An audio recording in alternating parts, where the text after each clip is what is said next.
What if I told you that in just 12 hours, two nations launched nearly 900 strikes against a third? Not in a video game, not in a movie, in the real world, right now. This is not speculation. This is what happened when the United States and Israel executed one of the most coordinated military campaigns in modern history. 900 strikes, 12 hours, one target, Iran's military and nuclear infrastructure. But here is the question that matters. What were they really targeting? And more importantly, what does this mean for you, for the region, and for the future of global conflict? Welcome to Power Clash Report. Today, we are breaking down the most significant military operation of 2026.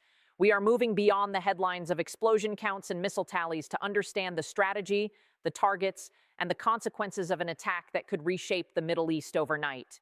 We will examine verified reports from intelligence sources, satellite imagery, and official statements. We will analyze why certain facilities were chosen over others. We will explore Iran's capacity to respond, and we will answer the question on everyone's mind. Is this the beginning of a wider war or a calculated demonstration of force designed to prevent one? Stay with me until the end, because understanding this operation is not just about geopolitics. It is about the stability of the global economy, the safety of millions of civilians, and the rules that govern warfare in the 21st century. Let us begin with the facts. On February 28, 2026, beginning shortly after midnight local time, the United States and Israel launched a series of coordinated airstrikes on multiple targets across Iran. According to U.S. Central Command and the Israel Defense Forces, the operation involved nearly 900 precision strikes over a 12-hour window. These strikes targeted facilities in Tehran, Isfahan, Natanz, Arak, and several locations in western Iran near the Iraqi border. The weapons used included Tomahawk cruise missiles launched from naval vessels, JDAM-guided bombs dropped by F-35 and F-15 fighter jets, and standoff munitions fired from drones. The stated objective, according to Pentagon briefings, was to degrade Iran's ability to produce advanced weaponry, disrupt its nuclear program, and diminish its capacity to project power through proxy groups. But what does degrade actually mean in practical terms? To understand that, we need to look at the specific targets. Intelligence analysts and open-source investigators have identified several categories of facilities that were struck. First, nuclear-related infrastructure. This includes the Natanz enrichment facility, where Iran produces low-enriched uranium, and the Arak heavy water reactor, which has potential weapons applications. Strikes on these sites were reportedly designed to damage centrifuge halls, power systems, and research laboratories without causing widespread radioactive release. Satellite imagery analyzed by independent groups shows thermal signatures consistent with fires at several buildings within the Natanz complex, though the extent of damage to core enrichment capabilities remains unclear. Second, missile production and storage sites. Iran has one of the largest ballistic missile arsenals in the Middle East. The strikes targeted facilities involved in producing solid fuel engines, guidance systems, and warheads. According to reports from the Institute for Science and International Security, several warehouses containing components for the Khaybar-Shikan and Imad ballistic missiles were hit. The goal appears to be delaying Iran's ability to replenish its missile stockpiles, which have been depleted through recent exchanges with Israel and attacks on U.S. bases in the region. Third, air defense systems. To enable subsequent strikes and reduce risk to pilots, the operation prioritized neutralizing Iranian radar sites, surface-to-air missile batteries, and command and control nodes. This is a classic opening move in modern air campaigns. Blind the enemy first, then strike with impunity. Reports suggest that several S-300 and indigenous Bavar 373 air defense systems were disabled, though Iran likely retains redundant capabilities.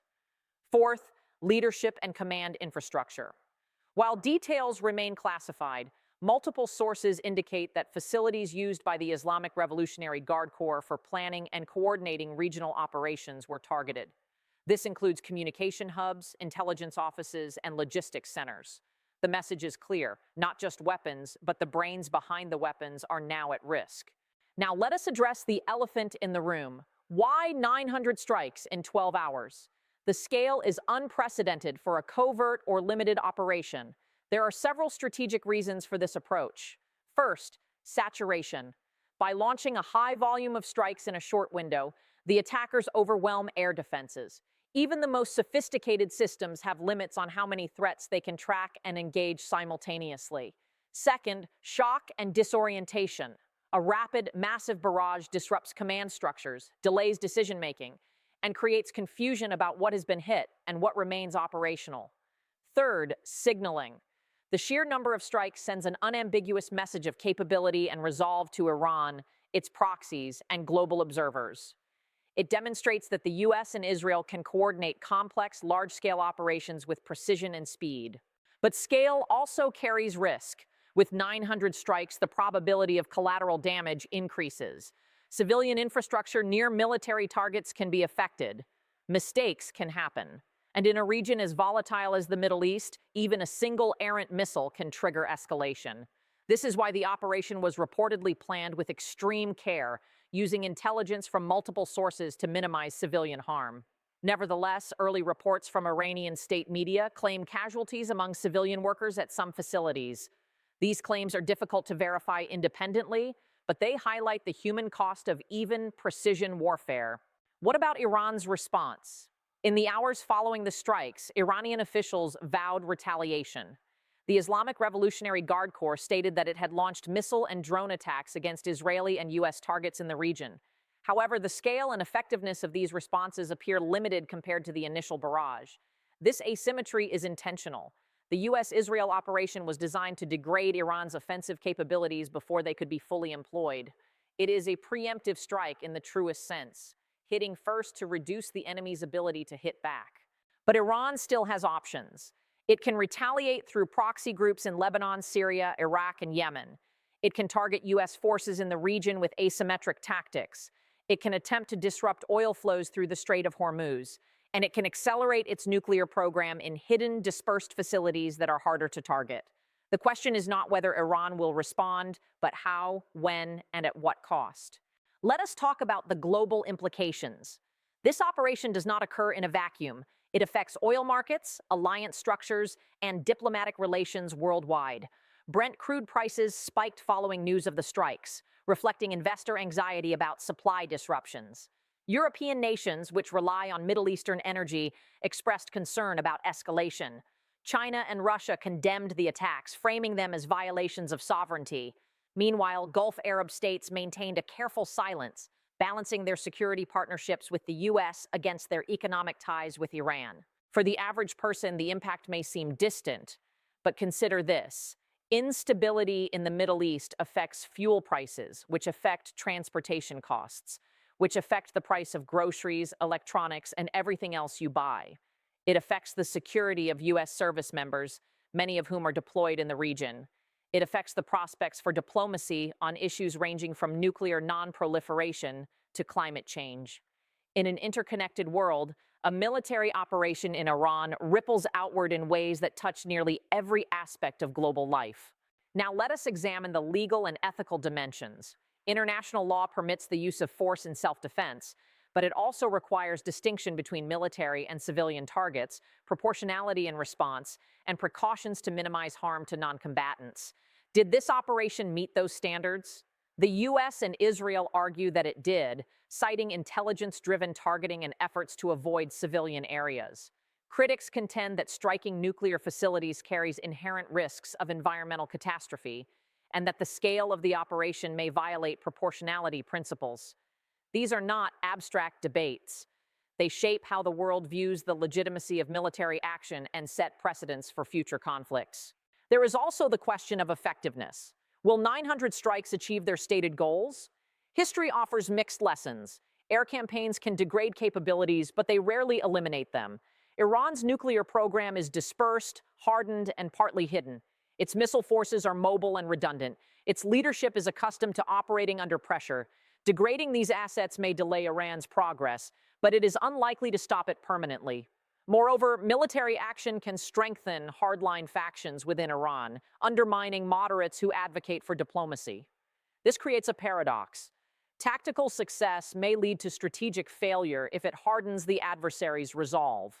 So what happens next? There are several possible scenarios. In the most optimistic scenario, Iran absorbs the strikes, issues strong rhetoric, but limits its retaliation to avoid full-scale war. Diplomatic channels, perhaps through Oman or Qatar, reopened to negotiate de-escalation. In a more pessimistic scenario, Iran launches significant counterattacks, targeting U.S. bases or Israeli cities, triggering a cycle of escalation that draws in regional allies and potentially global powers. In a middle path, both sides engage in calibrated exchanges, testing red lines without crossing into all-out conflict. The outcome depends on choices made in Tehran, Washington, and Tel Aviv in the coming days and weeks. What can you do as an informed citizen? First, stay informed through credible sources. Follow official statements from governments and international organizations. Be skeptical of sensational claims on social media. Second, understand the broader context. This is not an isolated event. It is part of a shifting landscape of global power where regional conflicts have worldwide consequences. Third, engage constructively. Share verified information. Support humanitarian efforts for those affected by conflict. Advocate for a peaceful resolution through your elected representatives. At Power Clash Report, we believe that knowledge is power. Understanding geopolitical events helps us make better decisions, protect our families, and contribute to a more stable world. We are committed to providing analysis that is thorough, balanced, and grounded in facts. We will continue to monitor this developing situation and bring you updates as verified information emerges. Before we conclude, let us recap the key points. The U.S. and Israel launched nearly 900 strikes on Iranian targets in a 12-hour operation designed to degrade nuclear, missile, air defense, and command capabilities. The scale of the attack signals unprecedented coordination and resolve, but also carries risks of escalation and collateral damage. Iran has vowed retaliation but faces diminished capacity to respond effectively. The global implications include economic volatility, diplomatic realignments, and ethical debates about the use of force. The path forward depends on choices made by leaders in multiple capitals and on the willingness of the international community to support diplomacy alongside deterrence. The choice before the world's leaders is stark. They can continue down the path of escalation, betting that military pressure will eventually force concessions, or they can find the wisdom to reopen diplomatic channels, recognizing that lasting security comes not from defeating an enemy, but from building a stable order where conflict is less likely. History will judge this moment not by the weapons fired, but by the peace forged or lost. As citizens of an interconnected world, we have both the right and the responsibility to demand that our leaders choose wisdom over whim, dialogue over destruction, and hope over fear. If this analysis provided value, please like this video, subscribe to Power Clash Report, and share it with someone who needs to understand these developments. Turn on notifications so you do not miss our updates as this story evolves. In the description below, you will find links to credible sources, official statements, and further reading on this topic. We are committed to bringing you signal in a world of noise. Thank you for watching. Stay informed, stay safe. And remember, in a world of increasing uncertainty, clarity is the most valuable asset we have.